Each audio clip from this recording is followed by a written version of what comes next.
कहानी तो सबकी होती है, किसी की पूरी तो किसी की अधूरी होती है। एंड जो कहानी मैं आज तुम्हें सुनाने वाली हूँ, वो एक ऐसी कहानी है जो पूरी होके भी कहीं न कहीं अधूरी रह गई। और जैसे-जैसे मैं ये कहानी तुम्हें सुनाऊँगी, तुम्हें समझ में आएगा कि मैं एग्ज़ैक्टली ये क्यों बोल रही हूँ। And at the end of this, when I read this, तो I could not stop myself. I could not stop myself from crying and feeling what this girl is going through every day, and what she went through every day when she was preparing for an exam as tough as NEET. And still, she bounced back, and she bounced back hard. She got the medical college key seat, which she was preparing so hard for, but still, she feels incomplete. And you will exactly know why. So, hi everybody, my name is Siddhi. Welcome or welcome back to my YouTube channel. So, if you're following my channel for long, तो तुम्हें पता होगा कि I had started a series जहाँ पे I was reading your anonymous confessions. Okay, but somehow बीच में मेरे को टाइम नहीं मिला, तो मैंने वो उसके सेकंड पार्ट नहीं बनाया. So this is the second part of it. I could not even begin to imagine what this girl went through, और कितना इनके अंदर पावर थी कि in spite of everything being difficult, everything being difficult तो बहुत छोटा टर्म होगा. जब तुम्हें कहानी सुनोगे तब तुम्हें पता चलेगा कि डिफिकल्ट टर्म ही नहीं है. It is unimaginable. Unimaginable loss के बाद भी how she bounced back, and how after achieving the dream medical college की seat which she was preparing, still she feels incomplete. Okay okay. और ये कहानी तुम्हें ये रियलाइज करवाएगी कि इंडियन हाउस होल्ड कितने ज्यादा टॉक्सिक होते हैं, जहाँ पे तुम्हारी अहमियत सिर्फ इसी बात से होती है कि तुम अपने हाउस होल्ड को कितना प्रोवाइड कर सकते हो. If you are providing more, you are valued. If you are providing less, you would be under valued.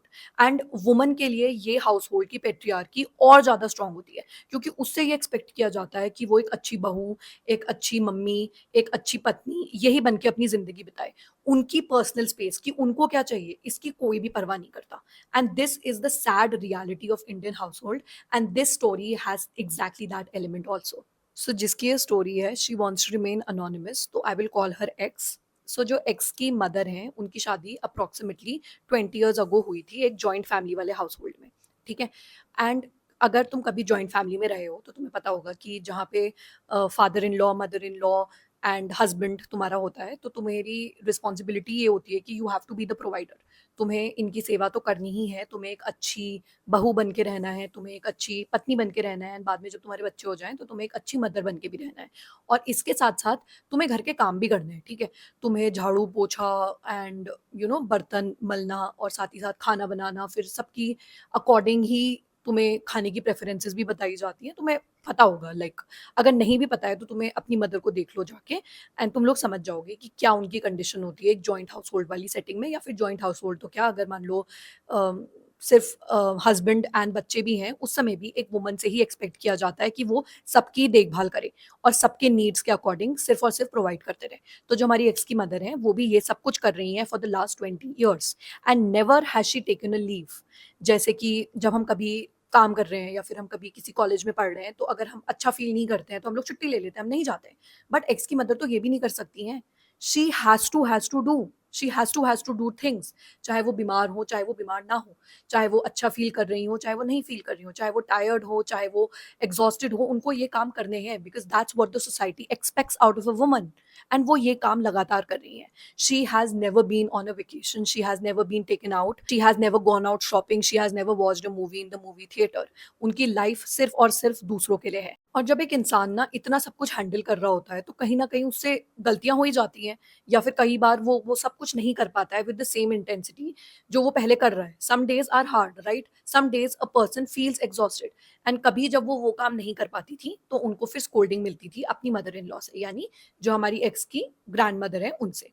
But still, she used to just laugh things out, and being the good woman that she was, she used to just take everything lightly, और वो सिर्फ और सिर्फ provide ही करते रहती थी. She used to just give and give and give without expecting anything in return. तो हमारी जो एक्स है, she is preparing for NEET, and और actually she was preparing for NEET, और वो अपनी मदर की ये कंडीशन दिखती थी. She used to like sympathize with her. She used to feel कि एक बार मेरा नीट निकल जाए, या फिर मैं एक बार थोड़ी सी एक ऐसी कंडीशन में आ जाऊं जहाँ पे I could take financial decisions for my mother, तो वहाँ पे मैं उनको ये सारी चीज़ें करवाऊँगी। मैं उनको शॉपिंग ले जाऊँगी, उनको मूवी थिएटर ले जाऊँगी, मैं उनको वेकेशंस करवाऊँगी एंड यही उनकी मोटिवेशन थी। उनकी मदर को एक अच्छी लाइफ़ प्रोवाइड करना उनकी मोटिवेशन थी, एक्स की motivation, and she used to work hard. And कभी जब वो बुरा फ़ील करती थी या वो लो फ़ील करती थी, तो उनकी मदर ही थी जो उनको मोटिवेट करती थी कि कुछ नहीं होता, 1 साल है, कुछ नहीं होता, 4 महीने हैं, कुछ नहीं होता, 6 महीने हैं, पढ़ ले, एक बार तेरा कॉलेज में हो जाए तो तू यहाँ से भी बाहर निकल जाएगी and you will probably lead a good life. Now comes 3 months prior to NEET, when everything felt crashing down on her. When X lost everything, she lost her mother, and the world felt crashing down on her. Just imagine कि तुम खुद ही देख रहे हो अपनी mother की condition, तुम उतना सब कुछ कर रहे हो जो तुम कर सकते हो, अपने तुम्हारे जितने भी हाथ में है तुम उनकी मदद कर रहे हो घर पे, बट तुम जो चीज़ नहीं कर सकते हो वो है उनको एक ऐसी लाइफ देना जो तुम्हारे अभी हाथ में नहीं है, बिकॉज तुम्हें पढ़ाई भी करनी है एंड तुम फाइनेंशियली इतने इंडिपेंडेंट नहीं हो कि तुम अपनी मम्मी को बाहर ले जा सकते हो। एंड यू हैड इमेजिन्ड कि जिस दिन मेरा नीट निकलेगा उसके बाद जो मुझे टाइम मिलेगा उसमें मैं अपनी मम्मी को घुमाऊंगी, एंड एक बार मैं थोड़ी-सी फाइनेंशियली इंडिपेंडेंट हो जाऊँ, तो मैं अपनी मम्मी के सारे ड्रीम्स पूरी करूँगी, जो कि हर एक एक हर एक डॉटर या हर एक चाइल्ड की एक एक्सपेक्टेशन होती है कि वो अपनी अ, अपनी मदर को या अपने फादर को वो लाइफ प्रोवाइड कर सके। That she lost. तो जस्ट इमेजिन कि you have to prepare for an exam which on which everything depends, ठीक है? साथ ही साथ तुम्हारे हाउस में ये सारी चीज़ें हो रही हैं कि the only person which was holding you together is not there, और हम लोग ये सोच भी नहीं सकते हैं। But X went through. She still held on. She tried, and ये सारे थॉट्स जो उनके दिमाग में भी नेगेटिव थॉट्स आ रहे थे, उनके दिमाग भी ये सोच रहा था कि probably she should also give up, but still she held on. And उनकी मोटिवेशन थी उनकी मदर के वर्ड्स जो उनके साथ हमेशा से थे, and she worked her ass off, and when the NEET day came, then she got a good score and hopefully she will get a seat also. First round में कुछ रैंक से वो रह गई, but now she would finally get this in the second round. And after it all finished, अब एक तरीके से उनकी जो जर्नी थी नीट की वो पूरी हो गई, but still she feels incomplete, because जिसके लिए वो ये सब कुछ कर रही थी, जिसको प्रोवाइड करने के लिए वो सब कुछ कर रही थी, जो उनकी मोटिवेशन थी उनकी मदर को एक अच्छी लाइफ देना, वो मदर ही नहीं है। एंड उनको इतने नेगेटिव थॉट्स आते हैं, बट वो इसी तरीके से अपने आप को होल्ड ऑन करती हैं कि उनको एक लाइफ अब अपने पापा को प्रोवाइड करनी है, उनको अपने पापा के लिए रहना है। सो कल जब मैं वीडियो बनाने का सोच रही थी तब मेरी बात हुई थी एक्स से, so I asked her that should I make an entire video on your story, and she is such a beautiful human being कि उन्होंने मेरे से ये बोला कि हाँ आप बना लो, इससे ये होगा कि अगर कोई इंसान सिमिलर चीज को गो थ्रू कर रहा है तो उसको पता चलेगा कि शी और he is not alone, this is the spectacular human being that our X is. ठीक है, और एक्स तुमसे भी मैं ये कहना चाहूंगी कि तुम एक ऐसे प्रोफेशन में जा रही हो जहाँ पे तुम हजारों लाखों लोगों की जान बचाओगी, तुम किसी की मदर को एक नई लाइफ दोगी, तब तुम्हें समझ में आएगा कि तुम्हारी गार्डियन एंजल जो तुम्हारी mother from the heaven, she is looking at you and she is being proud of you every single day for the human that you are becoming. उसको पता है कि तुम्हें हो रहा होगा कि तुमने प्रॉब्ली तब ये सब कुछ नहीं करा, बट जो तुमने वो सब करा जो तुम कर सकती थी। So please don't feel bad, and I know that me saying that don't feel bad could not like ease your pain, but you know that I'm always there for you, and I know my YouTube community who would be there for you, helping you and giving you a lot of strength that you rightly deserve.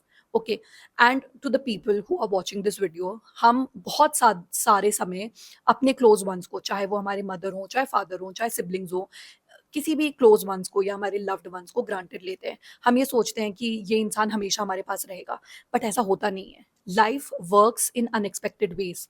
कई बार ऐसी चीजें हमारे पास एकदम से छिनी जाती हैं जो हमने कभी सोचा भी नहीं होता है। So today just go to your parents, just hug them and just tell them that you love them. अगर तुम अपने मदर की पेन को ईज आउट कर सकते हो, थोड़ा बहुत काम कर सकते हो घर का, तो करो। Just make her realise that she is not alone, just listen to her, जो भी वो रैंट कर रही है, जो भी वो याप कर रही है, उन्हें सुनो। तो do not take things for granted, and X, lot of love to you, lot of strength to you, and I hope that you become the best doctor there, and I wish you the best and all the best for everything, and thank you so much for sharing this deep personal story with me, and I hope I did justice to it. I tried my best.